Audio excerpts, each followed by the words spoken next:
Hi there, welcome to another champion stock. This one here is for an electric DPS, and Angelia comes out of a desire to make a super speed character. So I figured super speed plus lightning should work pretty good. Alright, so we've got the basics here going on. We've got our electric shield, of course up to rank 3. Be careful if you're trying to crowd control something. This is not something you want to be blocking said thing because it's going to get damaged. Alright, so of course we've got an energy builder, and with endurance super stat, we have a large gas tank to fill, and we're going to use a lot of that with these powers. And something that can help with the ball lightning, we've got the triplicity on that, and that is for getting those negative ions out there, because you need those for various effects and such. Plus it'll give you more stacks of your food.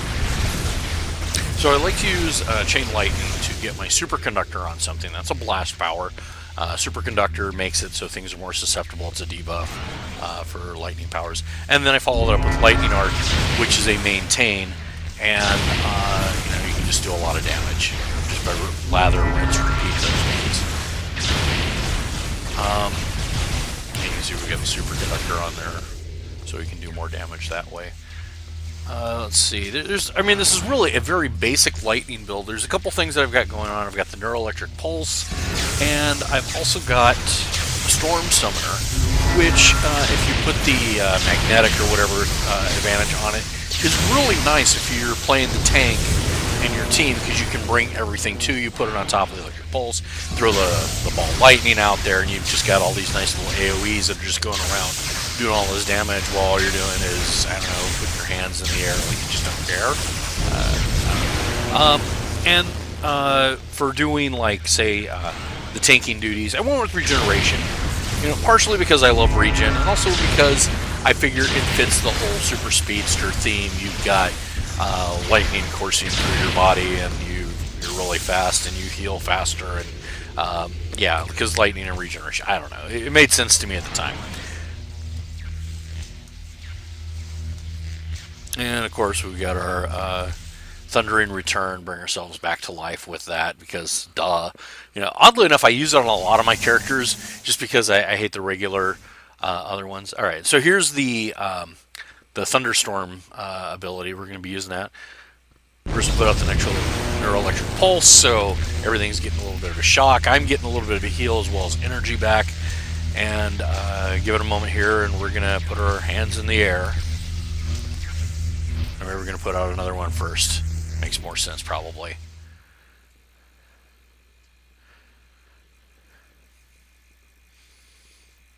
No, we were just trying to get that neuroelectric pulse information up there for you, I guess.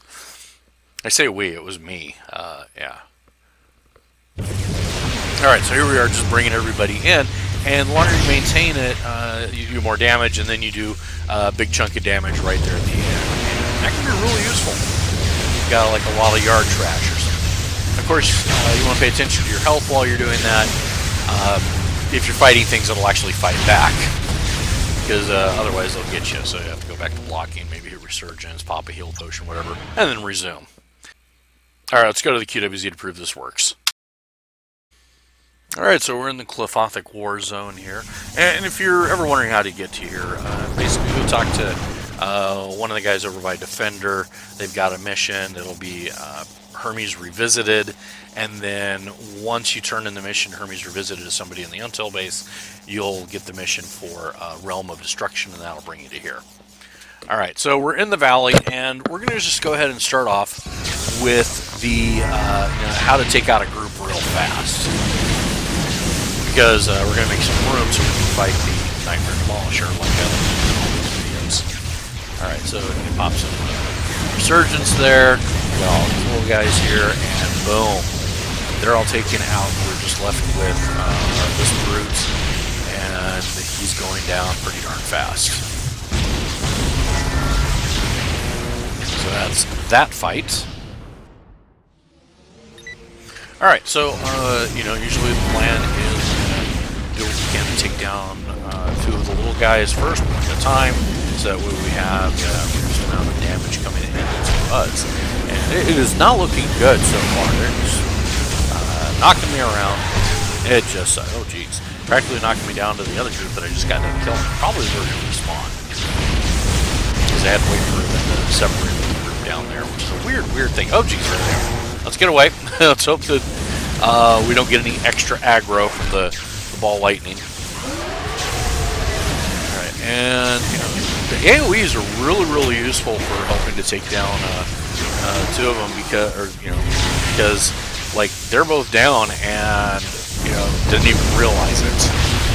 Of course, on this guy here, because he's got the buffs on him that basically turn everything that's not a single target melee attack into crap. The fight's going to take a little bit longer, but on the bright side, we can take it. We've got the regen, we can put out the power. It's mostly a case of managing where I get knocked to when he does actually knock me. And speaking of which, there he goes.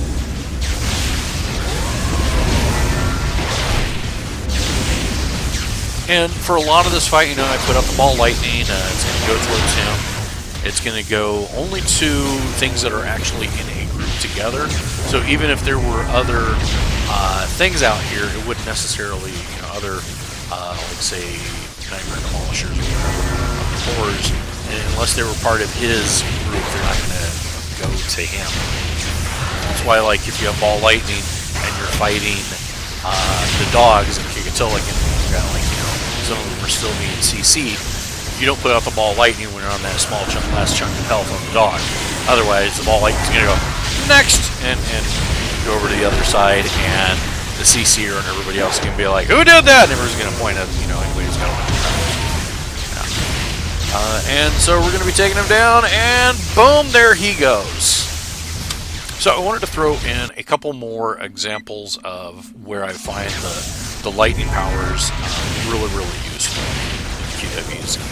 And here we've got a bunch of AoEs that we're going to be using on Soul Torturers, and one of the weird things about the QWZ, if it's in a purple robe, it does not block on its own, but you can sure as heck drag them all together. So we're using that lightning storm, thunderstorm, whatever, with the magnetic thing to pull them all in together. So now I got my neuroelectric pulse working on all of them. I've got the storm. I've got the ball lightning, and I'm getting knocked all over the place. You still got to worry about getting knocked all over the place, but it's just grouping them all nice and tight together. It's good for combos. Anybody else has got AoE attacks. It's just going to be great.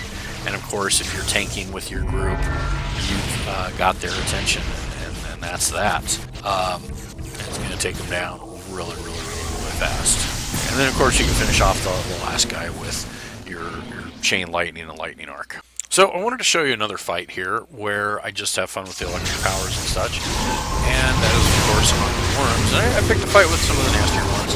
These guys are for the mission I went left behind. You can see the Until Legion down there. Oh no, they put me in the little patch of mind worms. Now of course I've got my elixir of the mind, so I'm tough, but I'm not that tough unless I've got another 200% ego resistance.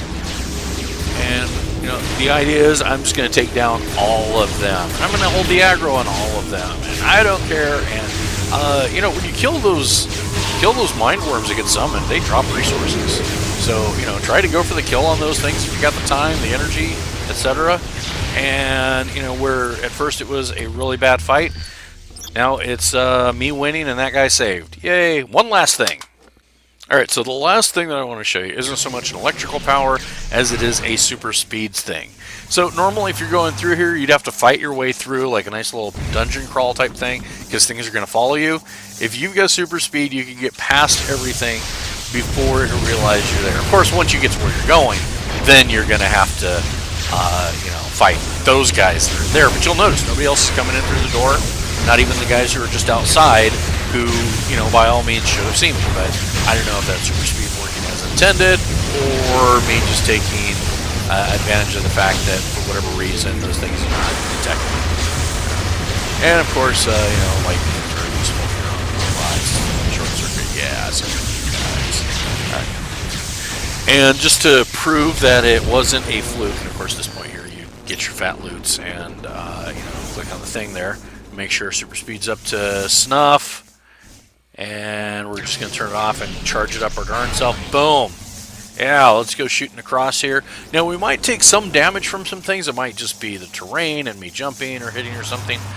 But, you know, as long as you make your door, don't miss, and, you know, give anything that's outside a chance to see you can do this. And this is a great way to finish off Hack the System, as well as multi-current reinforcements. I'm trying to think if there's some other ones where you just gotta go.